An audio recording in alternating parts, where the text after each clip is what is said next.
நீட்டை ஒழிக்கிற ரகசியம், சிதம்பர ரகசியம் எனக்கு தெரியும் என்று உதயநிதி பேசினார். சாதிக்க முடிந்ததா உங்களால்? தமிழ்நாட்டினுடைய போலீஸ் ஸ்காட்லாந்து போலீஸுக்கு நிகரான ஒரு போலீஸ். சட்டம் ஒழுங்கு சீர்குலைந்து போயிருக்கிறது தமிழ்நாட்டில். மணல் கொள்ளையை தடுக்க முடியாமல் சட்டவிரோதமான பண பரிமாற்றம் பெருமளவு நடைபெற்றிருக்கிறது. பல 100 கோடி ரூபாய் தனியார் சிலருக்கு போயிருக்கிறது என்று இனிமேல் விசாரணையில் பல விவரங்கள் வெளியே வரப்போகின்றன. மணல் கொள்ளை யார் முந்தைய ஆட்சி மீது நீங்கள் குற்றம் சாட்டினீர்களோ அவர்கள் தான் உங்கள் ஆட்சியிலும் தொடர்கிறார்கள். இதற்கு உங்கள் பதில் என்ன?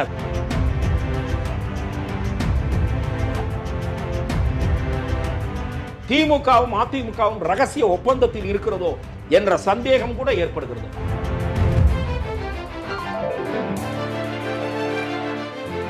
தமிழக அரசியலில் இருதுருவ அரசியல் என்பது மிக விரைவில் முடிவுக்கு வரும் என்று நான் உட்பட சில ஊடகவியலாளர்கள் கருதுவதால் திமுக ஆட்சி மீண்டும் வருவதற்கு வாய்ப்பில்லை. திரு உதயநிதி என்றால் நிச்சயமாக வர முடியாது. உண்மையான எதிர்க்கட்சி தலைவர், வலிமையான எதிர்க்கட்சி ரோல் யார் செய்வது என்று பார்த்தால் அண்ணாமலை தான்.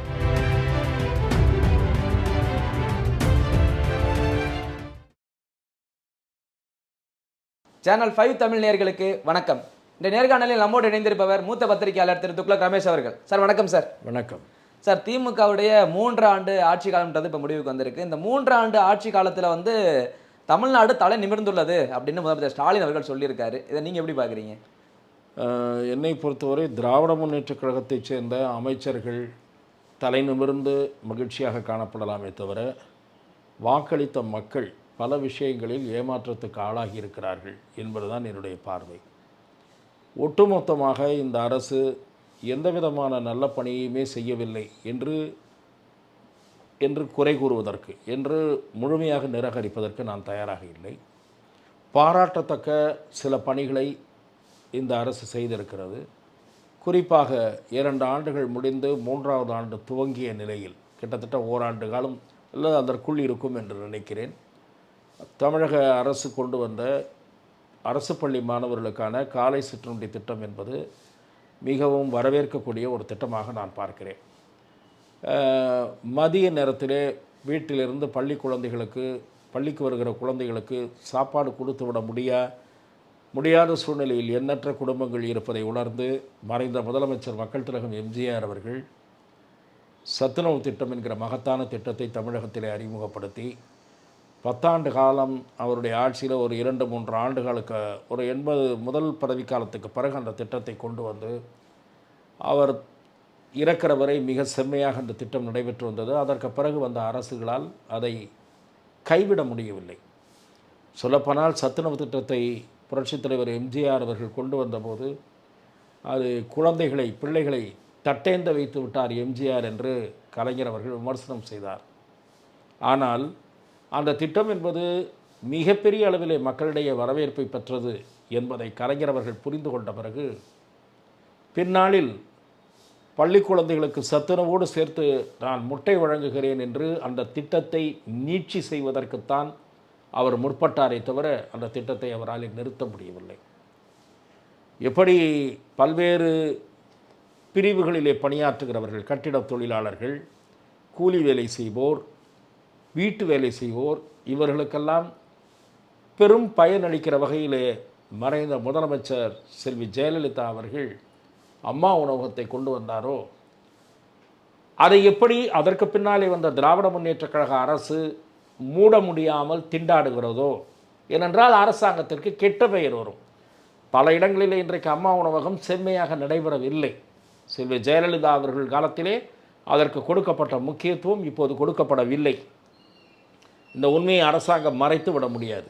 ஆனால் அந்த திட்டத்தை இந்த அரசாங்கத்தால் நிறுத்த முடியாது. நிறுத்தினால் அவப்பெயருக்கு திமுக ஆளாகும்.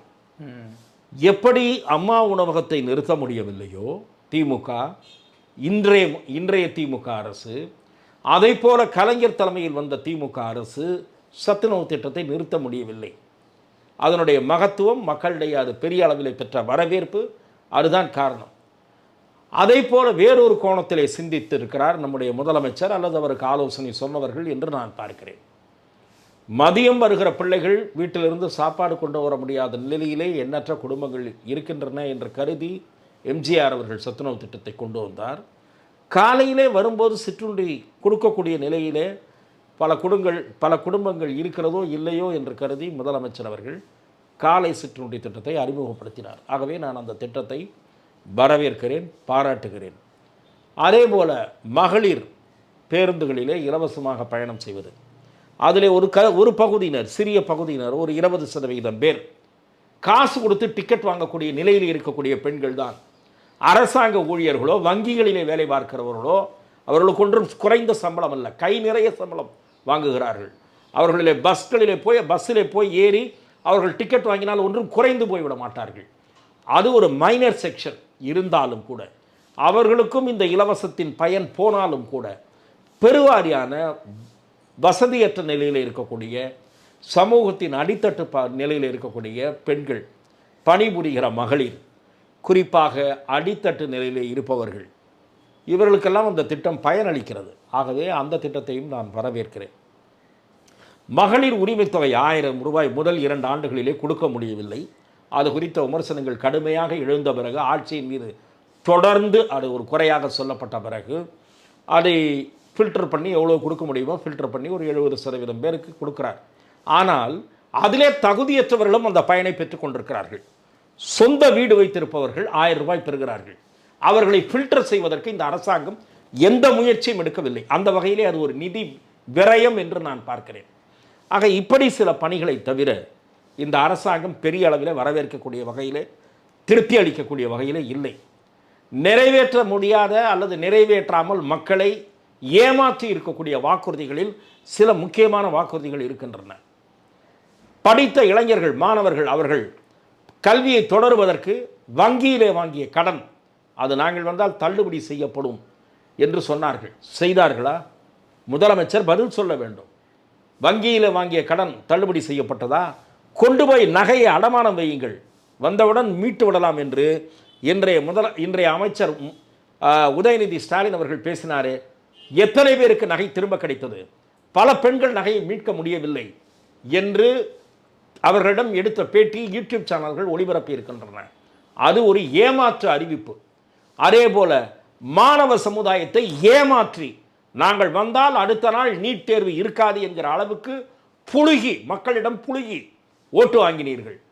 நீட்டை ஒழிக்கிற ரகசியம், சிதம்பர ரகசியம் எனக்கு தெரியும் என்று உதயநிதி பேசினார்.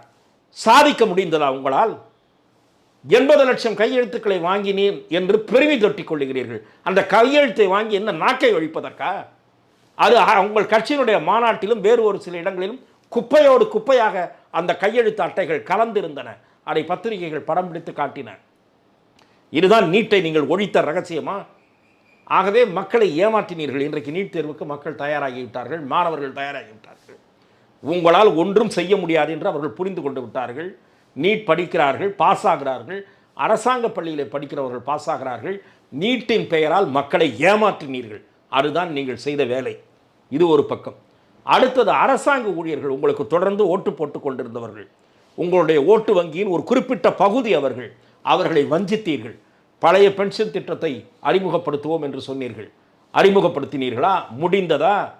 உங்களுடைய நிதியமைச்சராக இருந்த பழனிவேல் தியாகராஜன் என்ன சொல்லிவிட்டார்? அது முடியாத வேலை என்று சொல்லிவிட்டார். ஆக அரசு ஊழியர்களுக்கு நாமத்தை போட்டீர்கள். இதுதான் நீங்கள் செய்த சாதனை. இப்படி வெவ்வேறு பிரிவினரை நீங்கள் வஞ்சித்தீர்கள். கடைசியில் என்ன ஆச்சு? இவர்கள் சொல்லாத வாக்குறுதிகளை நிறைவேற்றி இருக்கிறார்கள். பாராட்டத்தக்க வகையில் இவர்கள் கொடுக்காத வாக்குறுதிகள் என்ன தெரியுமா? சொத்து வரியை பல மடங்கு உயர்த்தினார்கள். உயர்த்திவிட்டு இது சொன்னார்கள், இதனால் சாதாரண மக்களுக்கோ நடுத்தர மக்களுக்கோ பாதிப்பில்லை என்று. இப்படி ஒரு பொறுப்பற்ற பேச்சு இந்த அரசாங்கத்திடமிருந்து தான் வெளிப்பட்டது. சொத்து வரி உயர்த்தப்பட்டால் அந்த ஹவுஸ் ஓனர், வாடகைதாரருக்கு தலையிலே அதை ஏற்ற மாட்டானா? அப்படியே அந்த சொத்து வரி உயர்வை வீட்டு ஓனர் ஏற்றுக்கொள்ளுகிற அளவுக்கு தியாகிகளா? நடுத்தர மக்கள் மிகப்பெரிய அளவிலே அதனால் பாதிக்கப்பட்டார்கள் சொத்து வரி உயர்வால். அதே போல மாதம் ஒரு முறை மின்கட்டணம் கொண்டு வரப்படும் என்று சொன்னீர்கள், கொண்டு வந்தீர்களா? ஆக 2 மாதங்களுக்கு ஒரு முறை மின்கட்டணம், இதுவும் மக்களை அழுத்துகிற மாபெரும் சுமை. அதே போல வெள்ள பஸ் எல்லாம் குறைச்சிட்டீங்க. பாலினுடைய உபபொருட்களுடைய விலையெல்லாம் உயர்வு. விலைவாசி உயர்வுக்கு மத்திய அரசு மீது மட்டும் பழி போட முடியாது, மாநில அரசுக்கும் ஈக்குவல் ரெஸ்பான்சிபிலிட்டி இருக்கிறது. ஆக இப்படி பல்வேறு துறைகளில் தோல்வியை இந்த அரசு தழுவி இருக்கிறது. அது மட்டுமல்ல, இதையெல்லாம் தாண்டி முதலமைச்சர் கையில் இருக்கிற போலீஸ் துறை இன்றைக்கு என்ன நிலைமையில் இருக்கிறது? தமிழ்நாட்டினுடைய போலீஸ் ஸ்காட்லாந்து போலீஸுக்கு நிகரான ஒரு போலீஸ். திறமை வாய்ந்த அதிகாரிகள் பலர் இருக்கிறார்கள், நான் மதிக்கிறேன். ஆனால் சட்டம் ஒழுங்கு சீர்குலைந்து போயிருக்கிறது தமிழ்நாட்டில். நாள்தோறும் கொலை கொள்ளைகள் நடைபெறாத நாளே இல்லை. கூலிப்படையினர் அட்டகாசம் அதிகரித்து இருக்கிறது. குண்டர் சட்டத்தில் உள்ளே இருக்க வேண்டிய ரவுடிகள் பலர் வெளியே இருக்கிறார்கள். இந்த அரசாங்கம், காவல்துறை, குறிப்பாக முதலமைச்சரின் கையில் இருக்கக்கூடிய காவல்துறை கொலைகளை தடுக்க முடியாமல் திணறிக் கொண்டிருக்கிறது. கூலிப்படையினரை கட்டுக்குள் கொண்டு வர முடியவில்லை. பல ரவுடிகள் சுதந்திரமாக வெளியே திரிந்து கொண்டிருக்கிறார்கள். சட்டம் ஒழுங்கு என்கிற முனையிலே பெரும் தோல்வி. எதிலே சாதனை படைத்திருக்கிறீர்கள்? மது விற்பனையில் சாதனை படைத்திருக்கிறீர்கள். மணல் கொள்ளை தொடர்ந்து கொண்டிருக்கிறது. ஊழல் குற்றச்சாட்டுகள் ஆட்சியின் மீது வரிசையாக வந்து கொண்டிருக்கின்றன. இதிலே எல்லாம் தான் சாதனை படைத்துக் கொண்டிருக்கிறீர்கள். 24 மணி நேரமும் மது கிடைக்கும் என்பது திராவிட மாடல் அரசின் புதிய சாதனை.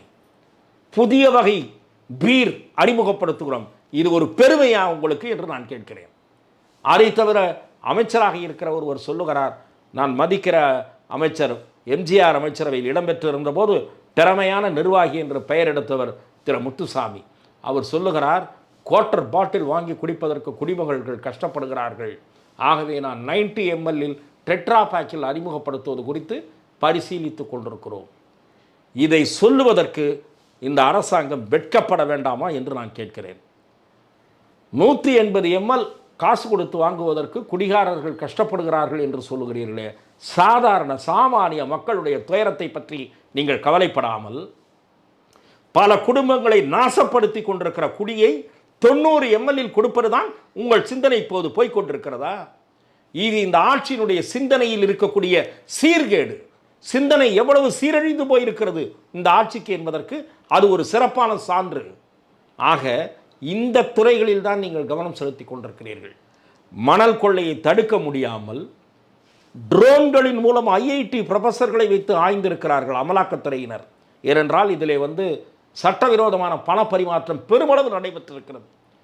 பல 100 கோடி ரூபாய் அரசாங்கத்திற்கு வர வேண்டிய வருமானம் கடந்த 10-15 ஆண்டுகளில் பல 100 கோடி ரூபாய் தனியார் சிலருக்கு போயிருக்கிறது என்று இனிமேல் விசாரணையில் பல விவரங்கள் வெளியே வரப்போகின்றன.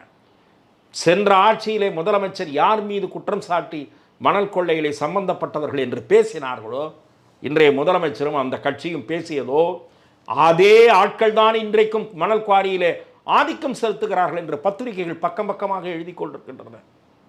இதற்கு முதலமைச்சர் ஏதாவது பதில் சொல்ல முடிந்ததா? இந்த கேள்விகளுக்கெல்லாம் நீங்கள் அட்ரஸ் செய்திருக்கிறீர்களா என்றைக்காவது? சாதனை என்று பீற்றிக்கொண்டு 4 பக்கம் முரசொலியிலே கட்டுரை எழுதுகிறீர்களே, இந்த பாயிண்ட்டுக்கெல்லாம் நீங்கள் பதில் சொல்லணும். மணல் கொள்ளை யார் முந்தைய ஆட்சி மீது நீங்கள் குற்றம் சாட்டினீர்களோ அவர்கள் தான் உங்கள் ஆட்சியிலும் தொடர்கிறார்கள். இதற்கு உங்கள் பதில் என்ன? சொல்லணும். மணல் கொள்ளை தொடர்ந்து கொண்டிருக்கிறதா இல்லையா சொல்லணும். 24 மணி நேரமும் சாராய விற்பனை டைம்ஸ் ஆஃப் இந்தியா பத்திரிகையும் ஜூனியர் விகடனும் எழுதியதே, அதற்கு இந்த அரசாங்கத்தால் பதில் சொல்ல முடிந்ததா? அந்த பத்திரிகைகளை எல்லாம் முதலமைச்சர் மேஜை மீதே வைக்க மாட்டார்களா? முதலமைச்சருக்கு தெரியாமல் ஒரு தனி ராஜாங்கத்தை நடத்தி கொண்டிருக்கிறார்களே சில அதிகாரிகள், அது முதலமைச்சருக்கு தெரியுமா? ஆகவே தான் நான் சொல்லுகிறேன், பல முனைகளில் தோல்வியை தழுவிய அரசு தான் மு.க. ஸ்டாலின் அவர்கள் தலைமையிலான அரசு என்று நான் பார்க்கிறேன். சார், இப்போ நீங்கள் சொல்கிறத வச்சு பார்க்கும்போது திமுக தலைவராக இருக்கட்டும், திமுக நிர்வாகிகளாக இருக்கட்டும் சொல்கிறது இந்த 3 ஆண்டு கால ஆட்சின்றது சிறப்பான ஆட்சின்னு சொல்கிறாங்க. இந்த சிறப்பான ஆட்சியில் அமைச்சர் செந்தில் பாலாஜி கைதாக இருக்கட்டும், இதை திமுக நிர்வாகி ஜாபர் சாதிக் அந்த போதைப்பொருள் கடத்தல் எதுவும் அதில் சிறப்பாக வருமா? அந்த 3 ஆண்டுகள் ஆட்சி அவர்கள் சாதனை என்று சொல்லிக் கொள்ளலாம். நாங்கள் குற்றச்சாட்டுக்கு ஆளாகி நீதிமன்றத்தால் ஒரு நீதிமன்றத்தால் விடுவிக்கப்பட்டு பிறகு உச்ச நீதிமன்றத்தால் அந்த தீர்ப்பு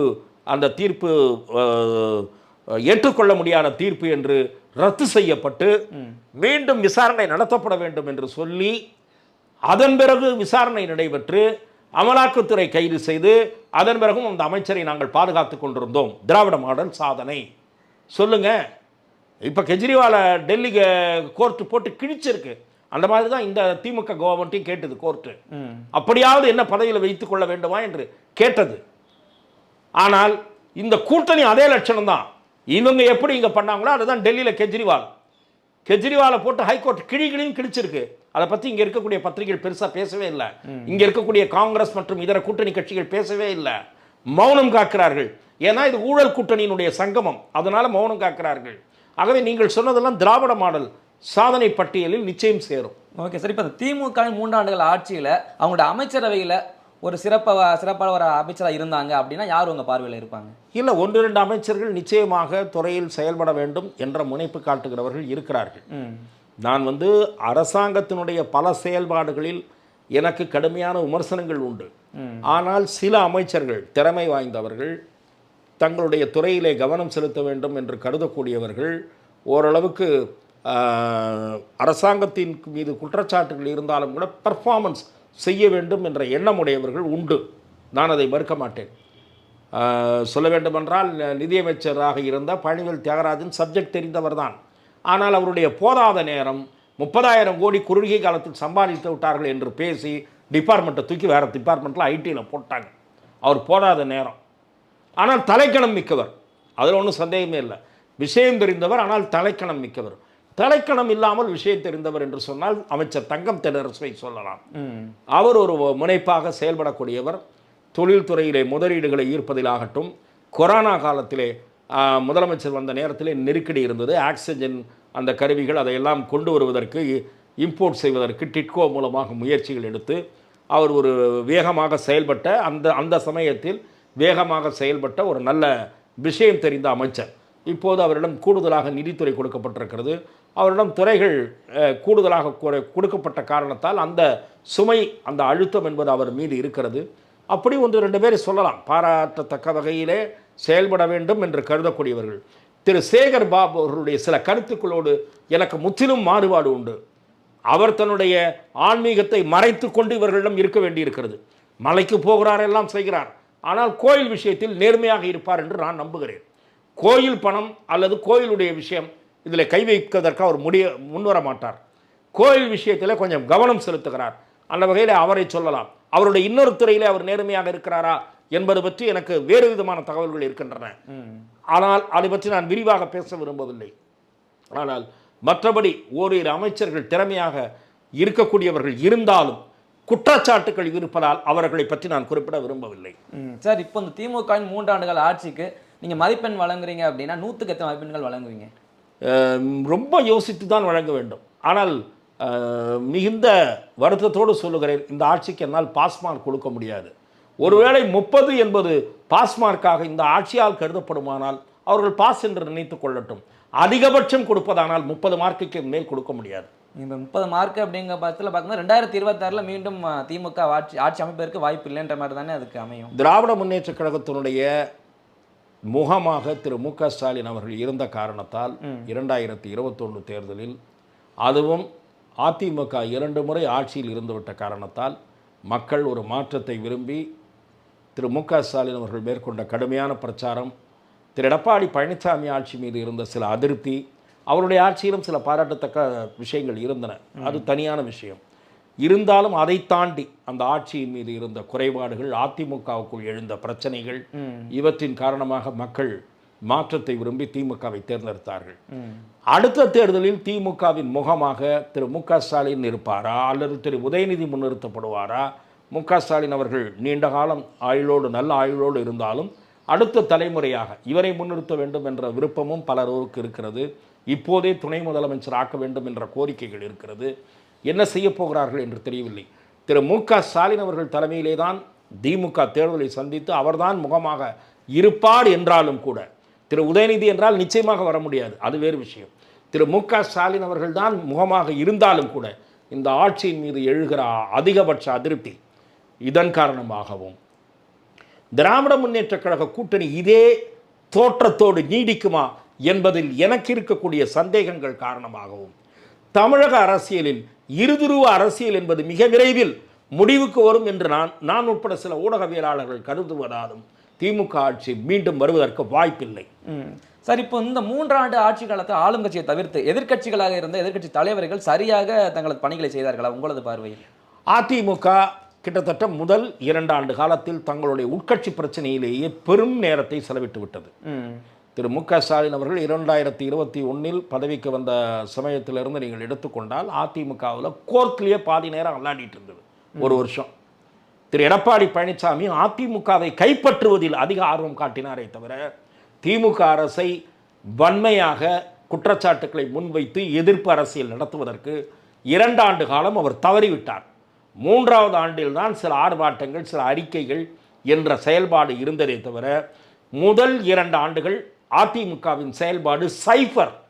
திரு ஓபிஎஸ்ஐ எப்படி ஓரங்கட்டுவது, அதிமுகவை எப்படி கபலீகரம் செய்வது, திருமதி சசிகலா அவர்கள் திரும்பவும் வந்து விடாமல் எப்படி தவிர்ப்பது, எம்எல்ஏக்களை தன்னோடு இருந்தவர்களை எப்படி தக்க வைத்துக் கொள்வது, இதில் தான் அவருடைய முழு கவனமும் இருந்தது. அதன் காரணமாக எதிர்க்கட்சி ரோலை செய்தவர் தமிழக பாஜக தலைவர் அண்ணாமலை தான். இப்போதும் தமிழக மக்கள் திரு மு க ஸ்டாலினுக்கு எதிரான ஒரு அரசியல் சக்தியாக பார்ப்பது அண்ணாமலை அவர்களைத்தான். அதிமுக வாக்கு வங்கி ரீதியாக பாஜகவை விட பலமான கட்சியாக இருக்கலாம் இப்போது வரை. நாடாளுமன்ற தேர்தல் முடிந்த பிறகுதான் அதிமுகவின் வாக்கு சதவீதத்தில் எவ்வளவு ஓட்டை விழுந்திருக்கிறது என்பது தெரியும். இப்போது வரை 2வது பலமான கட்சி எது என்று கேட்டால் அதிமுக தான். ஆனால் உண்மையான எதிர்க்கட்சி தலைவர், வலிமையான எதிர்க்கட்சி ரோல் யார் செய்வது என்று பார்த்தால் அண்ணாமலை தான், எடப்பாடி பழனிசாமி அல்ல.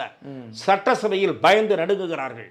அதே போல் அதற்கு காரணம் திமுக அரசு தூசி தட்டி ஓரமாக வைத்திருக்கிற வழக்குகளை எப்போது ஏவி விடுமோ என்ற பயம் அதிமுகவுக்கு. திமுகவும் அதிமுகவும் ரகசிய ஒப்பந்தத்தில் இருக்கிறதோ என்ற சந்தேகம் கூட ஏற்படுகிறது. அதற்கு காரணம் அதிமுகவின் முன்னாள் அமைச்சர்கள் மீது நடவடிக்கை பாயும் என்று சொன்ன முதலமைச்சர் ஸ்டாலின் இன்று வரை ஒரு நடவடிக்கை கூட எடுக்கவில்லை. அதற்கான காரணம் என்ன, அந்த மர்மம் என்ன, அந்த கேள்விக்கும் ஆளுங்கட்சி பதில் சொல்ல கடமைப்பட்டிருக்கிறது. எடப்பாடி அவர்களின் தொய்வான பணி அண்ணாமலை அவர்கள் அந்த இடத்துக்கு நிரப்புறதுக்கு சாத்தியமா அமையும் நினைக்கிறீங்களா? அவர் நிரப்பிக் கொண்டிருக்கிறார் என்று நான் பார்க்கிறேன். 2026 மிக விரைவில் தமிழகத்தில் இருதுருவ அரசியலில் ஒரு மாற்று சக்தியாக பாஜக மேல் எழும்பி வரும் என்று நான் பார்க்கிறேன். தொடர்ந்து பேசுவோம். நன்றி. வாய்ப்புக்கு நன்றி.